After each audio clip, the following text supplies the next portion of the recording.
This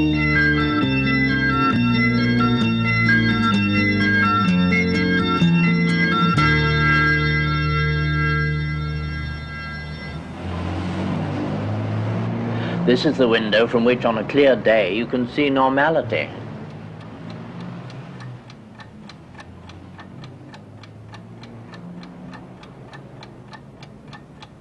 This room is not only a room in a boarding house, but also a ward, a private ward in a home for incorrigibles.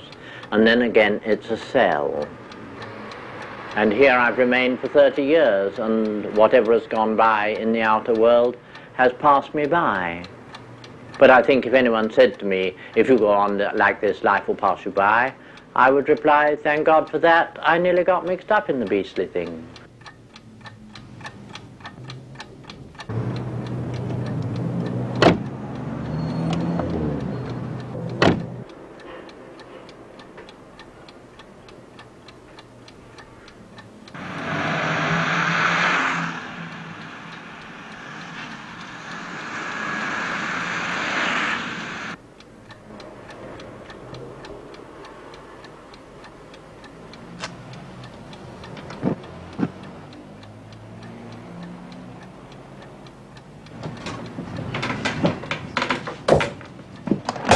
Could offer you a huge great glass of stout. Cool. I drink this stuff at dawn because it makes the day shorter.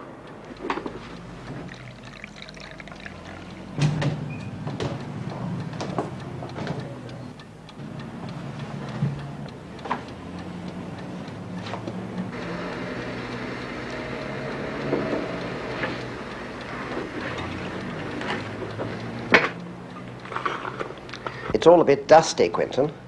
True.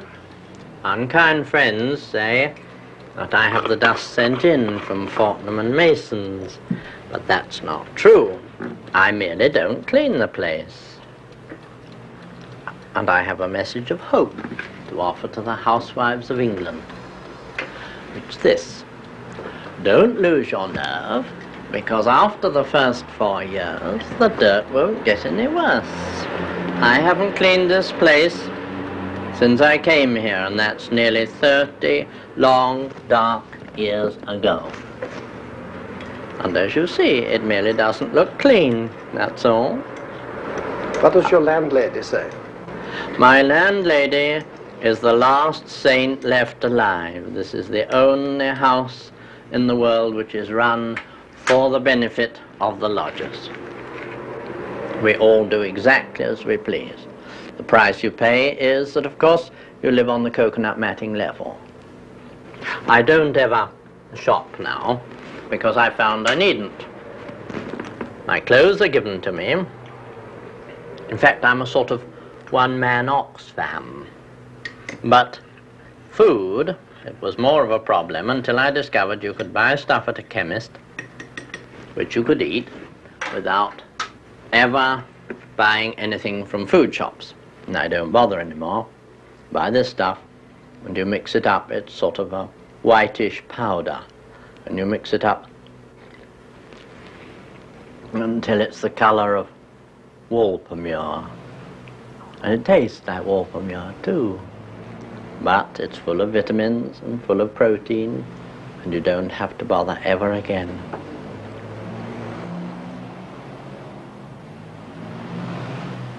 The great barrier between me and the outer world is my appearance. And my appearance is mild now compared with what it was like 40 years ago, when my hair was hennaed, my eyelids were gold, my fingernails and my toenails were gold, and I was blind with mascara and dumb with lipstick. Sometimes it led to my being beaten up, mauled about, and sometimes actually beaten up. But this, of course, I had to expect. My way of going on is a protest, and the beating up is a counter-protest. It is people's way of saying that they don't accept the way that I am. Of course, some of the things that happen to me in the street are not savage, they're just sad. At least they're sad to me. They reveal a nature more peculiar, more lonely than my own. On one occasion I was on a bus and I looked down at the bus stop and there was one of those Canadians or Australians or New Zealanders, the man with the hat, you know, like this road sweeper's hat, and he got on the bus. And looking in the window of the bus, it was night time, I could see what was going on behind me. And he came and sat down, and then he stood behind me, and I thought, I wonder what's going to happen. And he produced a comb from his pocket, and as the bus swayed on its journey all the way down to Knightsbridge, he combed my hair. I never said a word, I never turned, and neither did he. And afterwards people said he was drunk, which is absurd, because he could understand the architecture of my hair, which is more than I can. Well, the war, of course, was a happy time, and everything was much, much better. First of all, people were kinder, because they thought that God might be watching them, and then it was darker. And everyone, of course, wore the same clothes that I wore. In fact, a policeman once came up to me in the street and said, "You can't go about like that." And I said, "Why not?" I was dressed in trousers. And he said, "Because you look exactly like a woman." And I said, "I'm wearing trousers." And he said, "Well, women wear trousers." And I said, "I can't help it if other people are eccentric." And he went away. Well, you must understand with everything I say that I am speaking, first of all, for myself and then for a group. I'm a minority within a minority. I'm an effeminate homosexual. And for people like me, the dream, the hope, the ambition is to win and to keep the love of a real man. And of course the essence of a real man is that he does not fall in love with people of his own sex. Therefore it's insoluble, it's unanswerable. This doesn't prevent homosexuals from hammering away at the problem. They simply become more feverish. They pile the makeup on thicker. They sway more from side to side. They camp more outrageously. And of course the more they do this, the more the desired object recedes. I would definitely like to have been a woman, because I feel, whether rightly or wrongly, that then everything would have fallen into place. The way I speak, the way I walk, the way I move, and the thoughts in my head would not any longer have been remarkable. They would have been acceptable. What I'm so bad at is being a man. Friendship, Quentin. Do you value it? Oh, I value friendship more than I can say, much more than I value sex. I would never dream of abandoning even a simple social date just to rush after some strange man. But I don't mean by that that I trust people or I want them to trust me, because trust is the death of friendship. It's such a burden. It gives you this feeling of guilt all the time, exactly as it did in childhood. I don't mean only in my childhood, in anyone's childhood. What happens is you're put on your honor not to do this, that, and the other. Then you commit some crime, some sin, and then you've done two things. You've broken the bathroom window and you've broken your word. Well, perhaps you're a Puritan. After all, you don't drink, really. No sex, no food, no music, no money, no nothing, really. No, nothing, yes. I'm an ascetic of a kind, except, of course, I'm lazy. And therefore I'm guilty of the sin of sloth. I'm a Puritan by intention. In fact, one of the coins with which I tried to buy back the respect that I'd lost was to go in for a life of chastity, and I wouldn't have done this if I hadn't been fundamentally a Puritan. I would say that I was, by nature, invincibly middle class. And so were my parents. We lived in suburbia, and they were middle class and middlebrow, middling people. And that accounts for their attitude toward me. The moment my father clapped eyes on me, he decided to go on as though nothing unpleasant had happened. My mother tried to cope, and I think she tried very well, but she was completely bewildered. And the sad thing is that as they'd never seen the rest of the world, they alternately threatened me with it and offered it to me. But they never said, "When you grow up you will meet people as mad as yourself, and I can only hope you get on all right with them." This they never said. So that I was frightened from the word go. They, the real people, were out there, and I was here. Quentin, have you a photograph of yourself as a young man? If it's anywhere, it'll be up here. Like it literally isn't here. Yes, it is. Fine. There's that one. Oh, yeah. Quite gay. It was taken in the middle of Oxford Street, and you can tell because the hair is dark that this was taken before I was 40, when my hair was red. Taken by a street photographer, and of course as soon as I saw him I went like this, but later it transpired he was a sort of hooligan like ourselves. Anyway, it seems quite nice.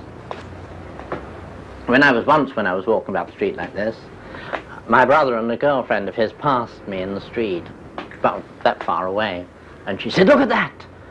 And he said, "I've seen it before."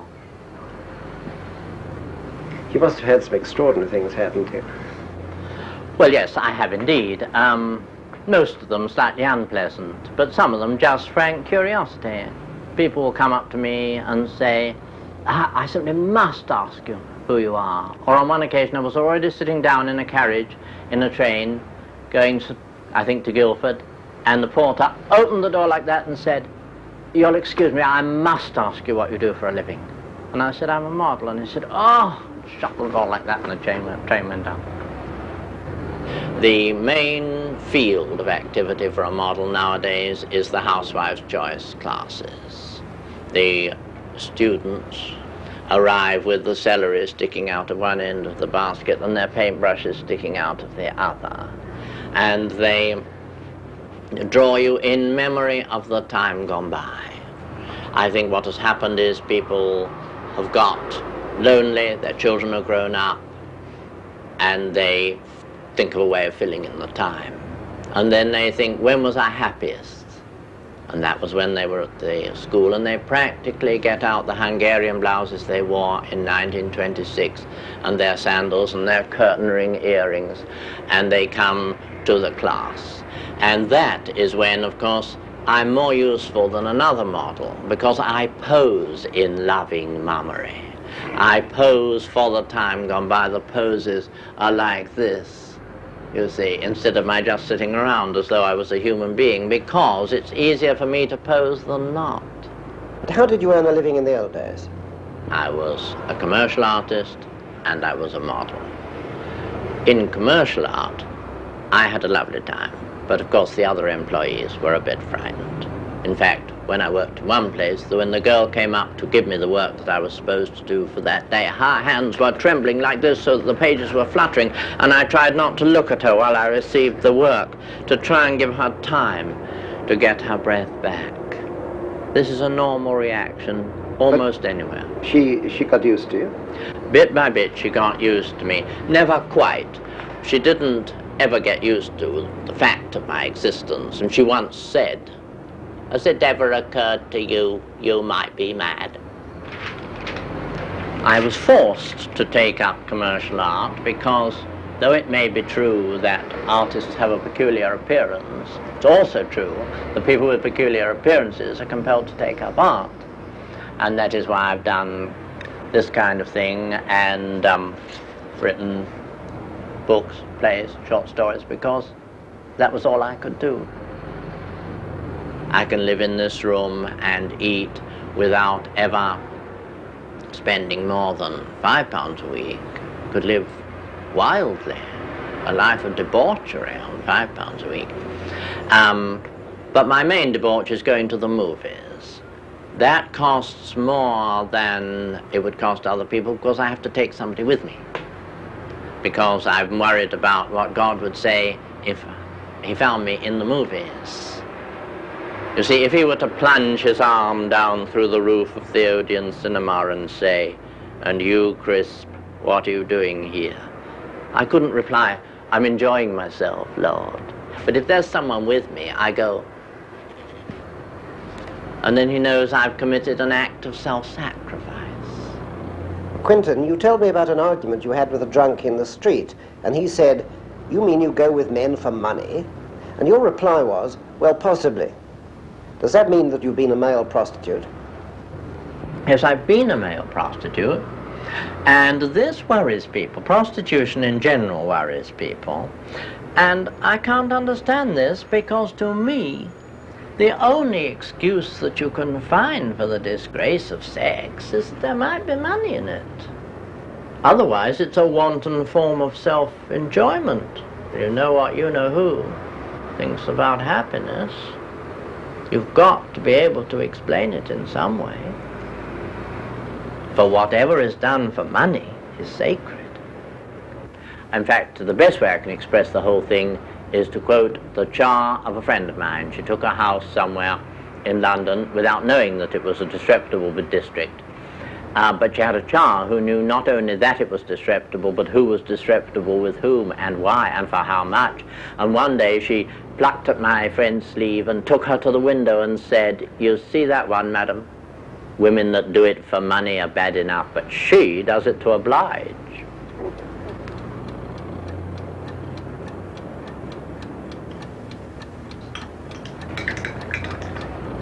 Do you believe in anything? Not really. I wouldn't have said I was a cynic, but I suppose I am to some people. After all, an act of faith is the believing in something which isn't self-evident. And I can believe in what is here, but that's nothing. Any fool can believe in what is self-evident. It takes a genius to believe in what is a palpable lie. What about human relationships? I couldn't really say I believe in human relationships. I know they exist, but I couldn't say that they're a thing to be sought. I must know 150 women well enough for them to tell me the story of their lives.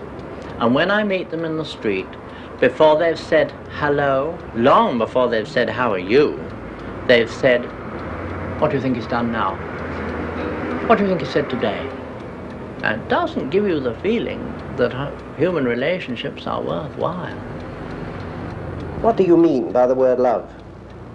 Now, I would say that love was the extra effort you make in your dealings with people whom you do not like. We must work away at the unlovable, chiefly. We must use our love, if it's going to be any use at all, it must make a world in which everyone is equally beautiful, equally desirable, equally lovable. That's the only work we can do with it. Of course, we shan't really feel this, but we must go on as though we did. How do you relate this to marriage? I mean, the ordinary marriage. You can't, of course, make this work in marriage because you can only marry one person at a time. And therefore, it's bound to break down. But marriage will soon cease altogether, won't it? I mean, jealousy is already out. In a movie in which somebody has to act the part of a jealous man, he has to act like mad to get a modern audience to believe in it. I mean, in Phaedra, for instance, the hero acts as though he was jealous, but a modern man whose wife said, "I've had an affair with your son," would say, "Oh, you are a scream, what was it like?" And so, obviously, marriage is on the way out. And when it goes out, things will be better. Victorian marriages worked because only one person was expected to be happy. Then later came a marriage in which both parties were expected to enjoy themselves, which is absurd. You've only got to want the bathroom window open and your wife wants it shut, and there's nothing left except divorce. What do the young make of you these days? Well, the young more or less accept my appearance because it's so very like their own. When it annoys them, it's because they feel that I am too old to dress in a modern Carnaby Street way. And they feel that I'm sort of have become the oldest teenager in the business. And this is true. I see this. Only, of course, I am where I always was. I'm doing and saying and wearing the same things that I did and said and wore 40 years ago. My appearance and my conversation are like a stopped clock. They're right once every 12 years. Only nobody bothers to consult them. The other thing that annoys them is that their appearance can be described as effeminate, and they don't want this to happen. And when they see me, they see just how effeminate it could be thought to be, just moving it a tiny bit to one side. They have long hair, they have bright clothes, they wear beads, and you still know that they are not homosexual. And even when you don't, they think you do. If they've lost their nerve, they wear beards. The problem of the young is, to my mind, always the same. how to conform and rebel at the same time. And this they've now solved. They rebel against their parents and conform with one another. I'm terribly glad to have lived into a time when happiness is for the people who can use it. Because when I was young, happiness was for the middle-aged. And that's a contradiction in terms. Nobody who's middle-aged can say they're happy. Or if they can, they must be using a different word. They must, I would have said, mean content. I could say even now, in the winter of my life, that I'm content. But I wouldn't say I was happy. I think happiness is a physical thing. I don't think you can be happy from doing good in the world or any of those other things. I think you can only be happy by living consciously, here and now. You can't be happy because you're going somewhere. You must be happy because you're putting one foot in front of the other. If you can't do that and that at will, you can never, never hope to be happy. At least not in your fingertips. You wouldn't say that being good has something to do with being happy? I would say that morality is the opposite of happiness. If you're stuck with, you can't expect to be happy. You can remember how angry he was at the faintest suggestion that anyone was happy. Take dreary old sex. Be ye made eunuchs for the kingdom of heaven's sake. How far can you go?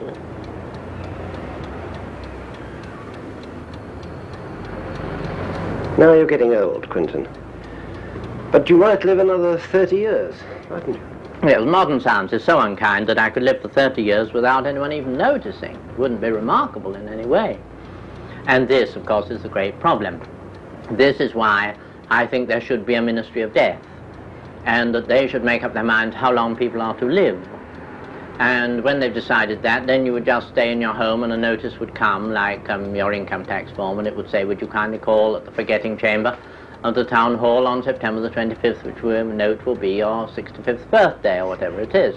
And then a plain van would come and you would step in and you would go away and everything would be marvelous. You could apportion your income. You would think, well, I've only got another 4 or 5 years to do, so I know how to spend my income. But I have to carry on alarming. This whole cupboard is full of clothes, not that I can wear now, but that I may one day have to wear, which I daren't throw away because the night is coming. And up there are more. Now I've done and said all I can do and say. I've come to the end of my personality. And now if I want anything, it's peace, quiet, the ability, the opportunity to stay in my room and just stagger on. I suppose what I want in a way is death. Cut.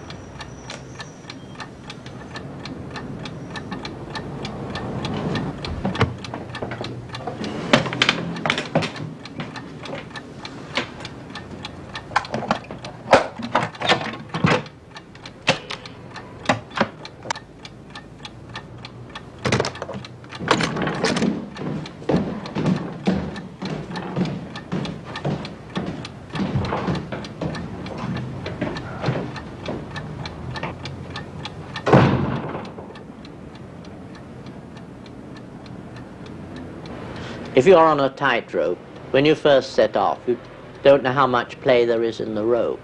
But when you get into the middle, between the ages of 20 and 40, the thing rocks like mad, and it's too late to go back, even to look back. But if you go on as carefully as you can, you see the other platform. And then you just make a dash for it, not bothering with what the audience thinks, or waving your arms, or looking dangerous and difficult and prodigious. What you seize hold of when you get to the other side is in fact the edge of your coffin.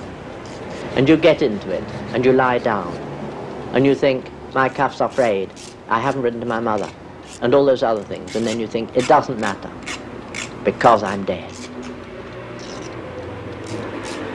And this is a message of hope. It will come to an end. It will come. We cannot be blamed for it, and we shall be free.